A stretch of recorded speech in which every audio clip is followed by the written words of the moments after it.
মনোনয়নপত্র জমা দেওয়ার শেষ দিন বিরোধীদের উপর সন্ত্রাস অশান্ত রাজ্য।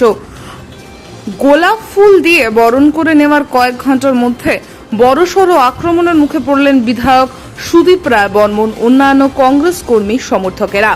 টেপানিয়া ব্লকে মনোনয়নপত্র জমা দিতে যাওয়ার সময় কংগ্রেসের মিছিলের উপর সন্ত্রাস নামিয়ে আনে শাসক দল বিজেপি। সাথে সাথে পুলিশ দিয়ে আহতদের উদ্ধার করে হাসপাতাল নিয়ে যাওয়া হয়। এদিকে বিধায়ক সুদীপ রায় বর্মনের পায়ে আঘাত লাগে। বিধায়ক সুদীপ রায় বর্মনকে উদ্ধার করে পুলিশের গাড়ি নিয়ে যাওয়া হয় কংগ্রেসের দলীয় কার্যালয়। সেখানে গিয়ে সাংবাদিকদের মুখোমুখি হয়ে সুদীপ রায় বর্মন রণমূর্তির রূপ নেয়। তিনি বলেন, ত্রিপুরা পুলিশ এতটা নতজানু হয়ে যাবে এবং তাদের মেরুদণ্ড ভেঙে চুরমার হয়ে যাবে, সেটা দুঃস্বপ্নেও ভাবা যায় না। কারণ পুলিশের সামনে বিরোধী দলের কর্মীদের মাথা ফাটছে, লাঠি ভাঙছে, বিধায়ক ও প্রার্থী আক্রান্ত হচ্ছে, কিন্তু পুলিশ মৃদু লাঠিচার্জ করেও পরিস্থিতি স্বাভাবিক করছে না। তাই আগামী দিন জনতা বিচার বিবেচনা করবে কাকে এনে রাজ্যে বসিয়েছে। এর জন্য নিজেও দায়ী করলেন সুদীপ রায় বর্মন। তিনি বলেন, এর জন্য তিনি নিজেও দায়ী, সুতরাং পাপ করেছেন, পাপের প্রায়শ্চিত্ত করছে বলে জানান তিনি।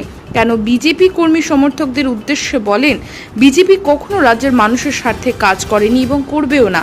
তারা ব্যবহার করে ছুঁড়ে ফেলে দেবে। করছিলাম এত মব ওখানে, গাড়িগুলো নিয়ে যায়নি। গাড়িটা ডিস্ট্রিক্ট হাসপাতালের মোড়ে আরও অনেকটা আগে আমরা নেমে আমরা হেঁটে যাচ্ছিলাম। অনেকটা যাওয়ার পরে হঠাৎ করে এই তেপানিয়া টার্নিংটার মধ্যে থেকে কয়েকশো বিজিবির গুন্ডা পান্ডারা ইট, পাটকেল, লাঠিসোঁটা, বোতল, কোল্ড ড্রিঙ্কসের বোতল থেকে শুরু করে যা পেয়েছে সামনে কাজে আমাদেরকে ঢিল ছুটি শুরু করেছে। এতে আমাদের বেশ কয়েকজন প্রার্থীর মাথা ফেটেছে, হাত ভেঙেছে, পুলিশের কয়েকজন ইনজিওর্ড। আমার বড় একটা পাটকেল এসে আমার পায়ে পড়ে না, মাথাটা বাঁচানো কোনো মতো টাক করছিলাম। অনেকে যারা পেছনে ছিলেন এরা একটা জায়গায় একটু জঙ্গল ফঙ্গল ছিল, এরা জঙ্গল ফঙ্গল দৌড় মেরেছে, বিজিবি এরা এদের ধাওয়া করেছে। তারপর শুনলাম একজনকে এমন মার মেরেছে, হাতও ভেঙে দিয়েছে। খোঁজ খবর নেওয়ার চেষ্টা করছি বাকিরা কোথায়, অনেকের মোবাইল সুইচ অফ আসছে। আমার কথা হচ্ছে, গণতান্ত্রিক দেশে আমরা পার্টিসিপেট করার অধিকার নেই, মনোনয়নপত্র দাখিল করার সুযোগ নেই। পুলিশকে বলা সত্ত্বেও পুলিশের সামনে এই সমস্ত ঘটনাগুলো ঘটতে পারে। Central paramilitary force, Tripura police থেকে শুরু করে সবাই তো ছিলেন।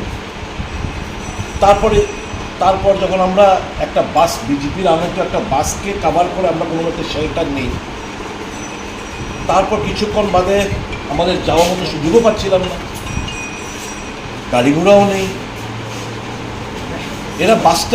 এরা বাসের সামনে এসে গালাগাল, যথেচ্ছ গালাগাল, যা কিছু তা মুক্তিগুলো আমার জীবদ্দশায় কোনোদিন শুনিনি। যারা করেছেন আমি তাদেরকেও ঘৃণা করি না, তাদের এই অ্যাক্টিভিটিস থেকে ঘৃণা করি। তাদেরকে কেউ না কেউ ইনস্ট্রাকশনে এগুলো করেছে।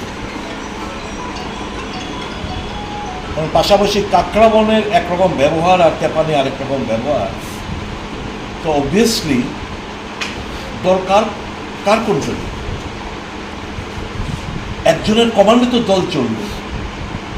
কাকড়াবনে যদি ভালো ব্যবহার পেয়ে থাকি, তেপানিতে নয় কেন?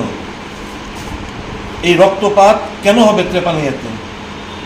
তার মানে দল কারোর কমান্ডে নেই, দল গুন্ডা পান্ডা হারমাদদের হাতে চলে গেছে। এবং এই উচ্ছৃঙ্খল আচরণ, এই তাণ্ডব লীলা পুলিশের সামনে পুলিশ নির্বিকার।